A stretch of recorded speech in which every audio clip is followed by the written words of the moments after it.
अच्छा ये पता है माइग्रेन क्या होता है? ये सबसे बेस्ट रेमेडी है जो मैंने अपने हस्बैंड पे ट्राई करी थी। पेड़ हैं, हमें ऑक्सीजन देते हैं। हमारे जो फेफड़े हैं, लंग्स, उसके अंदर भी पेड़ टाइप स्ट्रक्चर है।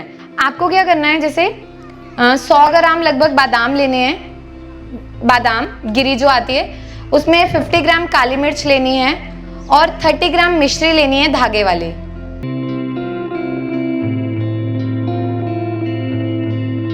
कोई ऐसा है जैसे माइग्रेन का इशू है, माइग्रेन का कोई और? अच्छा ये पता है माइग्रेन क्या होता है? कोई ऐसा है जिसे सर में दर्द रहता है सारा दिन, बाहर जाने में आपको, ठीक है, आपको माइग्रेन है? कितनी एज है आपकी? 30। अच्छा, और कितने टाइम से माइग्रेन का इशू है? 2 साल से।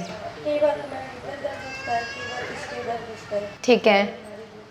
और कभी ऐसा होता है कि जैसे एकदम बाहर जा रहे हो, धूप में जा रहे हो, तो दर्द बहुत ज्यादा बढ़ जाता है? कहीं शोर हो रहा तो एकदम से गुस्सा आना स्टार्ट हो जाता है? सर्दियों में ज्यादा दिक्कत होती है जैसे जैसे धूप बढ़ती जाती है। आप बताइए आपको कैसे होता है? मैं बाहर भी चली जाती हूँ तभी हो जाता है, और बहुत ठंड लगती है स्टार्ट होता है तभी भी हो जाती है, बहुत गर्मी रहती है तभी हो जाता है। मैंने किसी को कुछ ऐसे मतलब बोल दिया जो नहीं बोलना चाहिए, मतलब गलती से भी निकल गया, तभी मैं सोचती रहूंगी वो एक ही चीज दिमाग में बहुत बार चलती रहती है कि मैंने क्यों बोल दिया। ठीक है, मुझे भी कोई बोल देता है तभी भी होने लगता है। मतलब दोनों चीजें, आप भी किसी को बोलो और कोई भी, तो एक ही चीज दिमाग में घूमती रहती है जब तक वो सॉल्व ना हो जाए। देखिए माइग्रेन जो है ना, आज मैं बात करूं, मतलब माइग्रेन भी हमारे माइंड की एक स्टेट है, सिर्फ सिग्नल है। आपकी बॉडी जैसे सिग्नल दे रही है, अप डाउन हो रहे हैं। जैसे जैसे इसको हम ऑफिस आ रहे हेडेक भी बोलते हैं, जैसे जैसे धूप बढ़ती जाएगी ना, आपका सर दर्द बढ़ता जाएगा। जैसे आप शांति में जाओगे आपको रिलैक्स होगा। पर आयुर्वेद में आप माइग्रेन को पूरी तरह से खत्म कर सकते हो। सिर्फ 6 महीने से 1 साल का टाइम लगता है, कितना भी पुराना हो। दवाइयाँ कड़वी होती हैं क्योंकि प्रिजर्वेटिव नहीं होते हैं, तो हमें अपनी हेल्थ के लिए थोड़ा सा टेस्ट का कॉम्प्रोमाइज करना होता है, क्योंकि आधे लोग इस वजह से आयुर्वेदिक दवाइयाँ नहीं खाते क्योंकि उसका टेस्ट कड़वा है। पर अब आप ट्राई करना, ठीक है। और आयुर्वेद में, क्योंकि जब माइग्रेन पे मैंने रिसर्च स्टार्ट किया था तो मैंने यही सोच के किया था, मैं लोगों को देखती थी 10 साल 20 साल से वो माइग्रेन की दवाइयाँ खा रहे हैं। फिर हमने होम रेमेडी करवाना स्टार्ट किया, तो इसमें बहुत सिंपल है, आप लोग भी ट्राई करना। सरसों का तेल होता है ना, डेली नाक में 2-2 बूंद डालनी है। ऐसे लिया, 2 बूंद डाल लिया, इसको रब कर लिया, इधर लिया 2 बूंद डाला, इसको रब कर लिया। 21 दिन लगातार आपको करना है। और कब करना है? जब सुबह सूर्य उदय होता है और शाम को सूर्य अस्त होता है। इसका समय है सूर्य उदय और सूर्य अस्त पे आप करो, आपको इतना बेनिफिट मिलेगा। आप 21 दिन करना, आप खुद एक्सपीरियंस शेयर करोगे।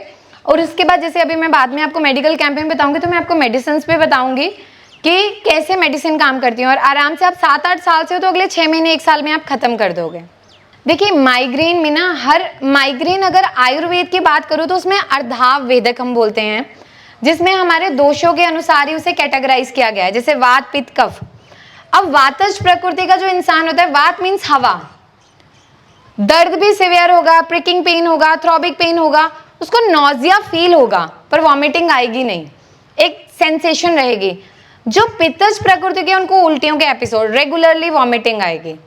और जो कफज वाले हैं उनको वॉमिटिंग आएगी, यहां तक आएगी, फिर रिवर्स होगी, फिर आएगी। तो वो सारी सेंसेशन माइग्रेन के ही सिम्टम है। द थिंग इसके दोष किस तरह से आपकी बॉडी पे काम कर रहे हैं, इस तरह से।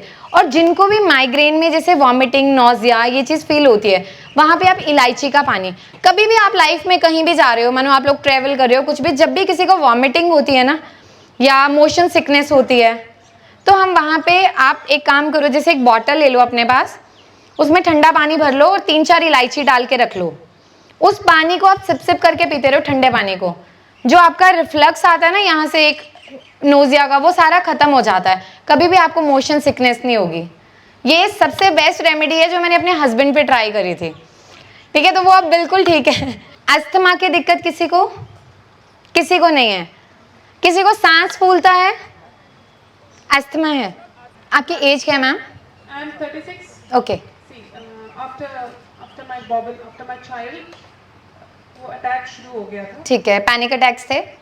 नहीं, दैट ब्रीदिंग अटैक्स। ओके। तो अभी तो every 2 days यहाँ पे आके every 2 days I have to take medicine. Which medicine? Montelukast, deriphyllin और इन्हें? ओके, एनी मेडिसिन, ठीक है। अच्छा, जब होता है पफ, ओके, ठीक है।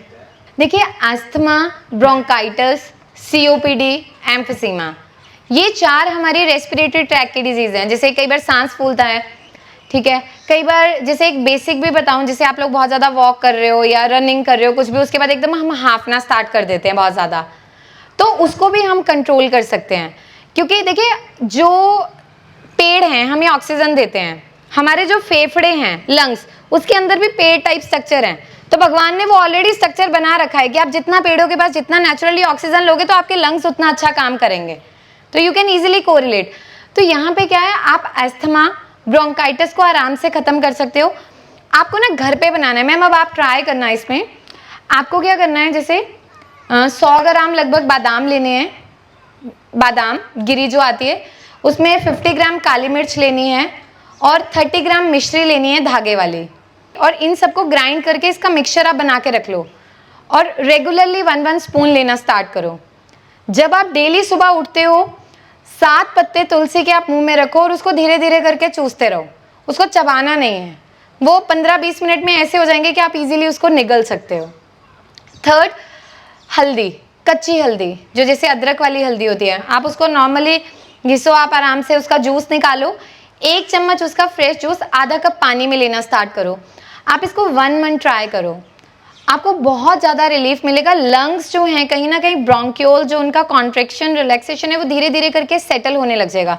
तुलसी एंटीऑक्सीडेंट है, वो बहुत ब्रीदिंग को इम्प्रूव करेगा।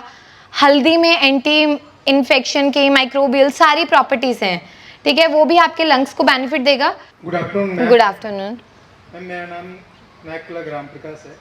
मैम, मुझे टिनाइटस की प्रॉब्लम के बारे में जानना है, बिकॉज मेरे फादर साहब जो है पिछले 4.5 साल से इस प्रॉब्लम से जूझ रहे हैं और उसके ट्रीटमेंट चलने के बावजूद भी अभी तक ठीक नहीं हुआ।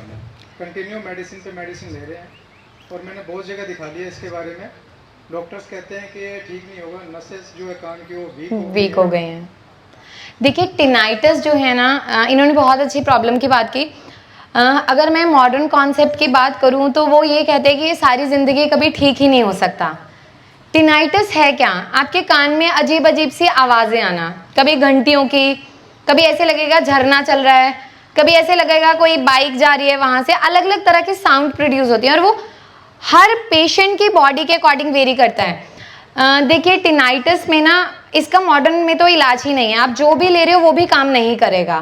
तो आप ये कर सकते हो कि उनको डेली बोलो कि जैसे कान में अपने कॉटन डाल लें, ठीक है, और ये जो कान का पॉइंट होता है, ये वाला, ये पॉइंट, और यहाँ से ये, यहाँ पे इसको हम मरम बोलते हैं। जैसे हम बोलते हैं ना, छोटे दिमाग पे चोट लग गई तो इंसान मर जाता है, सुनते थे, ऐसे ही हमारी बॉडी में 107 पॉइंट ऐसे हैं। तो ये हमारे कान को, जो हमारा ये वाला सिस्टम है, उस पर काम करते हैं। तो अपने फादर को आप बोलो कि यहाँ पे और यहाँ पे रख के ना, पूरा कान में कॉटन डाल के मुंह में हवा भरनी है ऐसे, और यहाँ पे पूरा मुंह में हवा भर के प्रेशर देना है ऐसे। फुलबेरी के बारे में आपका क्या ख्याल है? फुलबेरी का, देखिए, फुलबेरी जो है, हम आयुर्वेद में इसका कुष्ठ रोग के अंतर्गत वर्णन किया गया है, और फुलबेरी में भी डिपेंड करता है पेशेंट को देख के। वैसे हम प्रकृति डायग्नोसिस करते हैं और नाड़ी परीक्षण करते हैं, तो कोई पेशेंट वातज है, पित्तज है या कफज है, और कुछ लोगों में दोषों का आवरण होता है। आवरण क्या होता है? जैसे किसी चीज का कचुम्बड़ बन गया, आपने 50 चीजें मिक्स कर दी। फुलबेरी आपकी स्किन की हाइपोपिगमेंटेशन है, स्किन ने कलर छोड़ना, बनाना बंद कर दिया, मेलानिन नहीं बना रहा। अब फुलबेरी के केसेस आप देखेंगे, या जैसे मैं केसेस अगर देखती हूँ, उसमें क्या होता है, आपकी स्किन की 6 लेयर हैं। अब इसमें एग्जामिनेशन होता है, 70% लोग ऐसे हैं जिनमें हम फुलबेरी को बिल्कुल ठीक कर सकते हैं। ड्यूरेशन लंबा रहता है, किसी को 1 साल, किसी को 2 साल, किसी के कम है तो वो 2-3 महीने में भी होता है। लेकिन 30% ऑलमोस्ट पीपल आर देयर जिनमें आप रिकवर नहीं कर सकते, क्योंकि आपकी लेयर जो 6 लेयर है, जर्मिनेटिंग लेयर, वो उसने मेलानिन की प्रोडक्शन ही स्टॉप कर दी है, तो उससे नहीं होता। बाकी आप रिवर्स कर सकते हो, और इसमें बाकुची बहुत अच्छा काम करता है। सबसे पर बाकुची हर किसी पे सूट नहीं करेगा, किसी किसी को एलर्जिक होता है। आप सिंपल अपनी लाइफ में बाकुची का काढ़ा भी इंट्रोड्यूस करेंगे या बाकुची के सीड्स भी लेना स्टार्ट करेंगे, बहुत अच्छा काम करेगा। और बाकी ये ऐसी चीज़ें हैं जिनमें आपको प्रॉपर ट्रीटमेंट की ज़रूरत है। रेमेडीज कंट्रोल करेंगे, ट्रीटमेंट आपको क्योर करेगा।